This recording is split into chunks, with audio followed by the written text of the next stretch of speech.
좋겠습니다. 어제의 건강의 축복이 오늘의 건강의 축복이 될 것이고, 오늘의 건강의 축복이 내일까지 이어지는 건강으로 우리 그렇게 살아갔으면 좋겠다는 것입니다. 오늘 설교 소두에 말씀드린 인물은 우리나라 강연계의 아이돌이라고 일컫는 여러분 한 번이라도 보았고 들어보았던 김창옥 대표에 대한 이야기였습니다. 이분의 강연에 파한대수하며 웃고 그러다가 마지막에는 눈물을 흘리며, 그래서 TV 강연 프로에 자주 소개가 되고 여러 기업체와 여러 기관에서 섭외 1순위로 모시려는 강사입니다.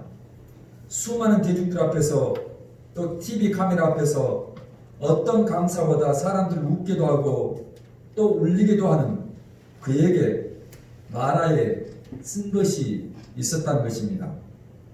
그게 그에게는 학력, 컴플렉스, 열등감이었다고 이야기를 하는 것입니다. 그래서 그 만화에 쓴 것을 그는 뛰어넘기 위해서, 벗어나기 위해서 그렇게 힘쓰고 애썼던 것을 우리가 보고 있는 것입니다.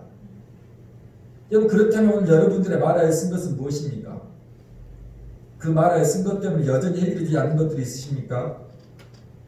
여러분, 그 쓴 것을 해결하지 못하고 계속해서 쌓아두고 놓아두면 그것이 나중에 여러분들에게 육체적으로 또 정서적으로 영적으로 독소가 되어 여러분을 죽이는 것입니다.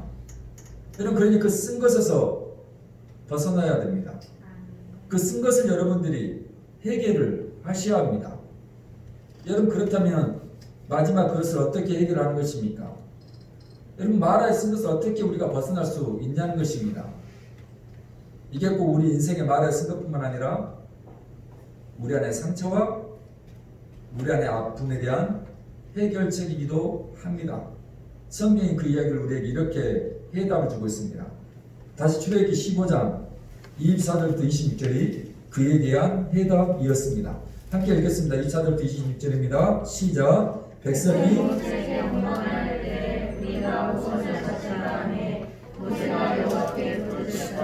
여호와께서 그에게 한 나무를 가리키시니 그가 물에 던지니 물이 거기서 여호와께서 그들을 위하여 법도와 율례를 정하시고 그들을 시험하실세 이르시되 너희가 너희 하나님 나 여호와의 말을 들어 순종하고 내가 보기에 의를 행하며 내 계명의 귀를 기울이며 내 모든 규례를 지키면 내가 애굽 사람들에게 내린 모든 질병 중 하나도 너희에게 내리지 아니하리니 나는 너희를 아멘.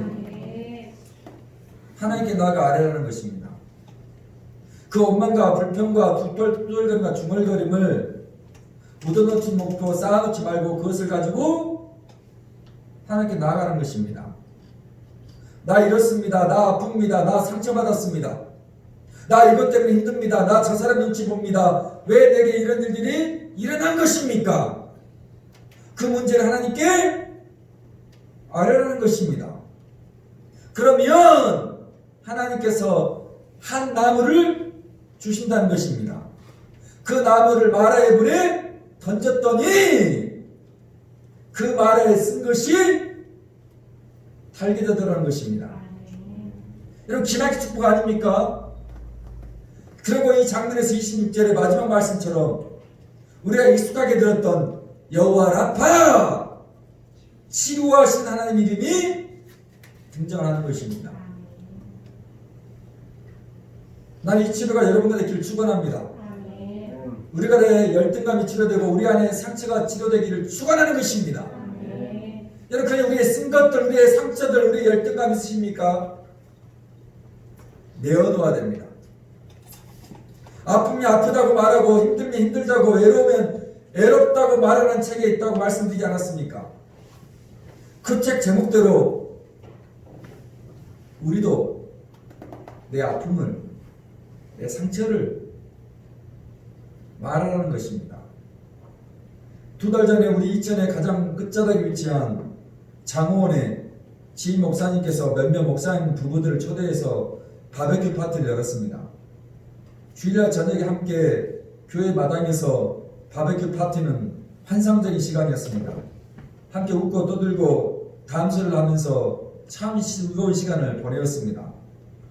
그렇게 한참 고기를 먹다가 제가 사택에 물을 가지러 들어갔는데 소파에 목사님의 둘째 딸이 앉아서 저와 눈도 마주치지 않고 TV를 연신 보고 있는 것입니다. 목사님에게는 딸만 셋입니다. 큰딸과 이제 초등학생이 된 막내딸은 자연스럽게 나와서 인사도 하고 마당에서 고기도 함께 먹으면서 어울렸습니다.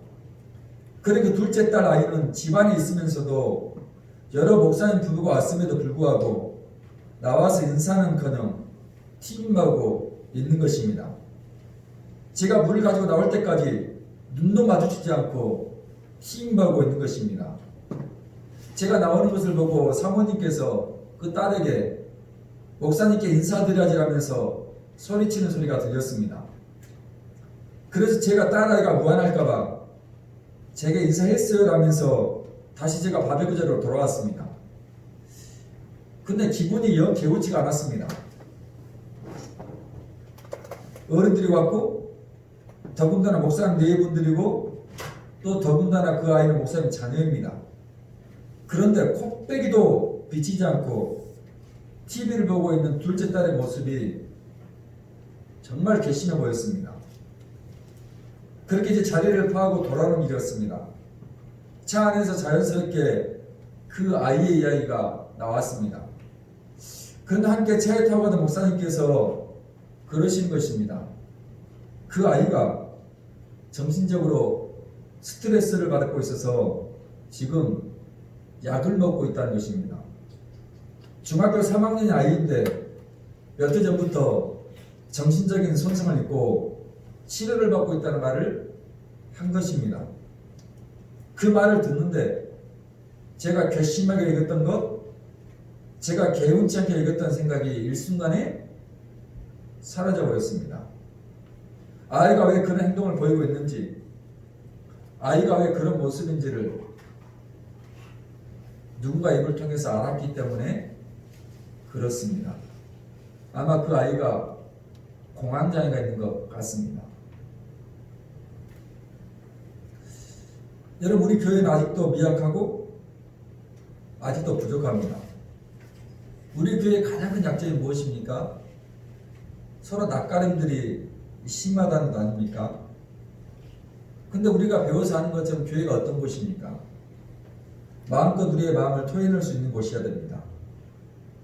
굳이 숨길 필요 없는 곳이 교회여야 합니다. 맞습니다. 목사님, 제가 여가 아픕니다. 집사님, 내가 여기 좀 힘들어.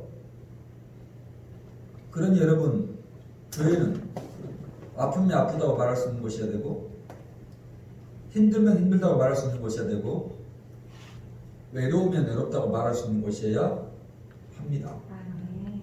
집사님, 목사님, 이 아픔과 이 외로움과 이 힘듦을 기도해 주시면 좋겠습니다. 하나님께 아뢰주시면 좋겠습니다. 나는 이런 축복이 우리 사랑하는 교회, 나누는 교회가 되기를 축원합니다. 서로 낯가림이 있고 서로 대하는 것들이 좀 어색하고 그럴지라도 우리 한 사람 한 사람이 좀 그런 수고와 그런 아름다운 것들을 손을 내밀면서 했으면 좋겠습니다. 대면하는 것이 그렇게 힘들면 우리 서로 문자라도 주고받으면서 집사님, 권찰님, 저 이거 힘든데 저를 위해 기도해 주시겠습니까? 이렇게 우리 것들을 내어놓을 때 드디어 치료와 우리의 마라에 쓴 것들이 일어나기 시작을 하더라는 것입니다.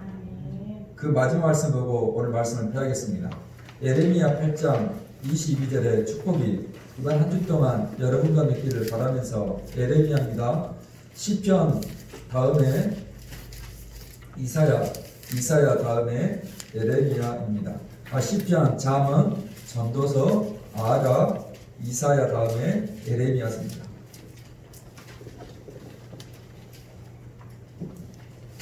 8장입니다. 22절 1절. 오늘 우리 말에 쓴 것들이 이 말씀 통해서 치유가 되길 바라고 사랑하는 교회를 통해서 이 놀라운 영적인 축복이 있기를 바라면서 22절 함께 대합니다. 시작. 길르앗에는 묘안이 있지 아니함과 그곳에는 의사가 있지 아니함과 딸 백성이 치료를 받지 못하면 어찌 되는고. 왜 치료를 받지 못합니까? 의사가 있고 약품이 있는데 찾아가지를 내어놓지를 않아서입니다. 그러니 우리 의사이신 하나님께 우리의 말에 쓴 것을 가지고 나아갑시다. 우리 교회가 또 그런 교회가 되기를 바라면서 우리 서로 우리의 쓴 것들을 내어놓고 아름답게 치료가 되는 치료하는 공동체 나들목 교회가 되기를 주님의 이름으로 부탁을 드리겠습니다.